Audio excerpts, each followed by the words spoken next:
right, happy New York lunch on Friday, November the 3rd. This is going to be the wrap-up video because I'm not going to be trading the rest of the day. And to be honest, the last of the levels that I gave you to the north have had their bounces.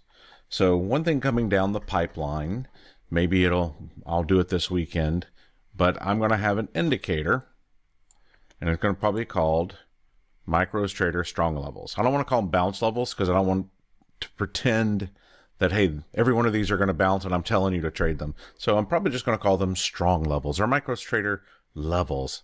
So something like that. And what I'm going to do is each morning when I do my AM briefing, I'm going to put in the levels that I give you in an indicator. And if you're a subscriber, you will be able to probably either refresh it or remove it and then re-add it. And the new date is going to be there. That's how you know you're using the right one. Like today is November the 3rd. And so it says 11.3. If we were trading tomorrow, the new indicator would be 11.4. Okay. To have this indicator as a non-member, that will be available here pretty soon. It will be on a subscription basis. If you're a member, you're going to just get it as part of your membership.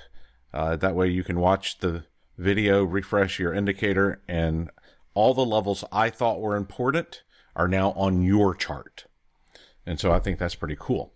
So let's take a peek at these levels. Now, this morning when I released the video somewhere in here, in fact, I was doing it this morning at 3:30 a.m. is when I was doing the video. And I should have removed this level because technically I would count that as the test. This was the Apple candle. I wouldn't have traded that. And then you have NFP. I wouldn't trade that. But what we're going to do is let's dial into the 30-second chart and let's look at what happened on these.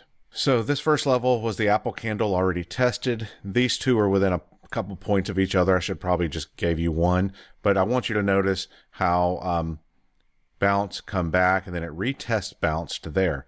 And then this bounced, and then this bounced. And this is on an NFP run. Once again, there's no way I would trade those. Red folder events falls under the category of when you should not be trading. And that's a huge topic we talk about in our group all the time. Should I be trading? Stay green, my friends. And to learn more about our group, go to microstrader.com.